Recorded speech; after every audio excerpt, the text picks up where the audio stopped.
because there's a move afoot in trying to abolish the Electoral College and try to move us towards that dangerous form of government that the framers saw. I will tell you that Barbara Boxer of California, the senator of California, is constitutionally illiterate. And as a matter of fact, progressives, and if you look at communist nations, because they're very despotic nations and socialistic nations the same, they want a democracy because they are trying to set us to a point where they can hand out enough entitlements and hand out enough benefits to where, you know, we will vote for more and more of those. But here's the secret.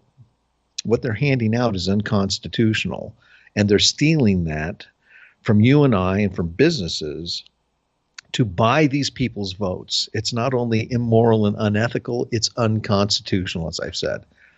So back to the Electoral College, just so people understand that we are allocated as a state 12 electoral votes. And again, 10 of those are for the congressional districts. And if you have a smaller state like Wyoming, even though Wyoming is a large piece of land, it only has one congressional district and 2 senators, so they only have 3. The same thing with Alaska. They only have 3 electoral college votes.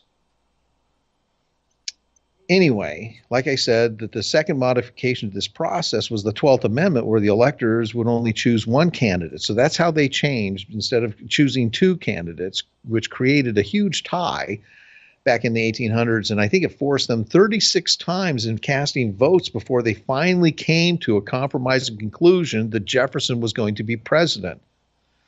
It was mayhem in 1800, folks. It's not mayhem now. Even though we have these orchestrated protests, it's not mayhem now. And these protests will just, it's just like the Occupy Wall Street. They're a bunch of paid folks that are doing nothing else with their lives. And so they're just being paid to go out and create folly and create mayhem as much as they possibly can. But anyway, the second round of changes for the Electoral College, which came out of the 12th Amendment, each Electoral College elector could vote for 1 president and 1 vice president.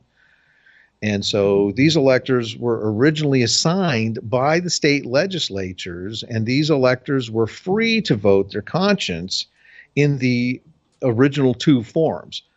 In other words, they weren't tied to a party. These electors were people that were selected by the state legislatures that were supposedly very well apprised with what was going on. It was a position of nobility. They didn't get paid anything, but these were the people that actually chose the new president and vice president. And so without reading the portions of the Constitution of how this laid out, both in Section 1 of Article 2 and the 12th Amendment, what's really happened today is that there's been an alteration or a modification to where in the late 1800s, the political class kind of altered this process by using statutes. And I think this is interesting because in the very beginning, when they made a change to the Electoral College, they actually did it via an amendment. What happened? Why is it that all of a sudden they can make these willy-nilly changes through statute and regulations in playing with how we select a president?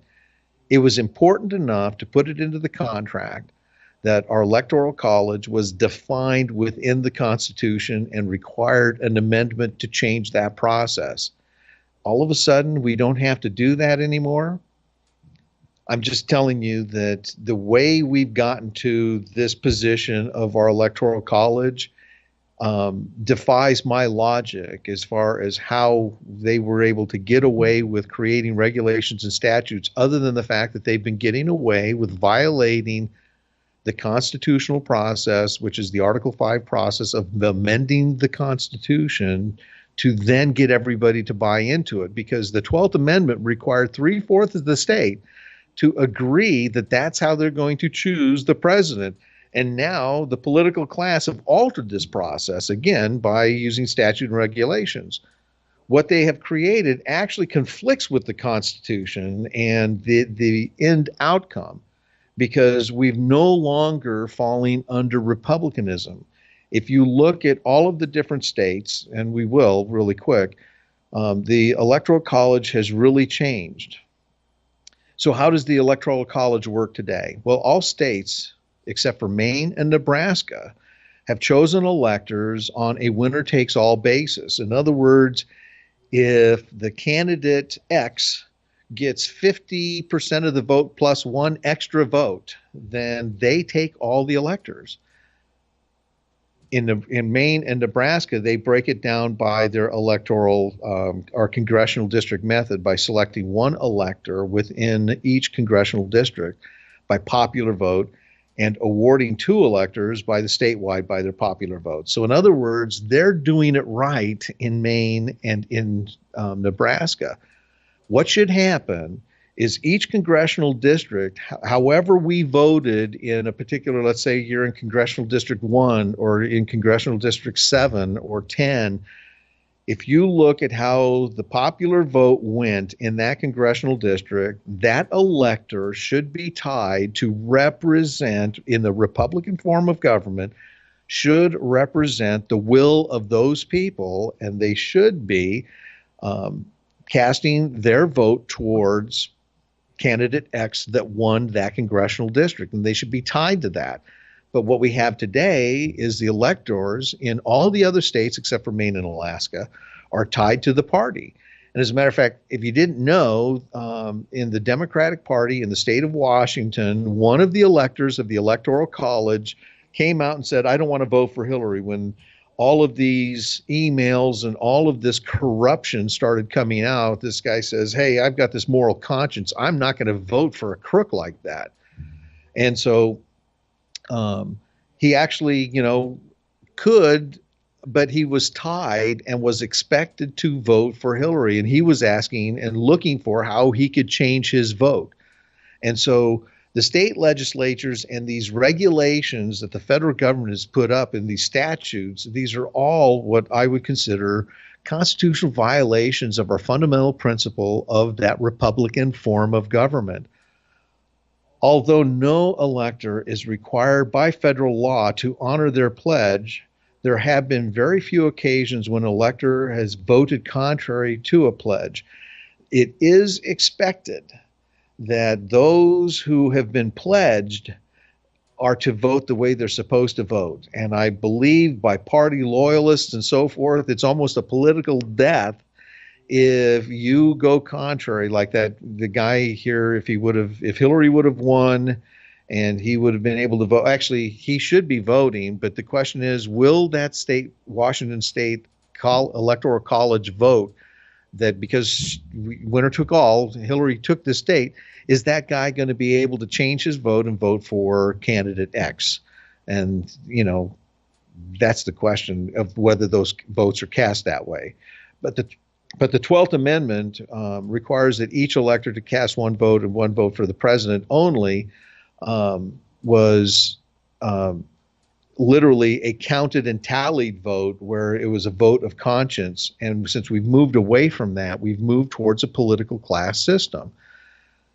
Again, this has all made pretty good sense as far as the party bosses. And if you're familiar with the early 1900s and how party bosses ran stuff, they were the ones that would be dictating, and they would be trying to play at a local level their own way of getting people from their region. I mean, Coolidge was a president that was basically playing with the party bosses when he was running against Hardie, and ended up becoming the vice president instead. But the party bosses is not a Republican form of government. It's almost like a little monarchy or a little dictatorship, where these parties basically get to control who's going to be representing the people and who gets in. What should happen is that the electors should be representative in form, like I said, and that each congressional district, and we need to change this, and we need to get back towards the republicanism and go back towards the 12th Amendment, and then free that up from the state legislatures being able to appoint who is going to be the Electoral College, and allow each congressional district to dictate who their Electoral College will,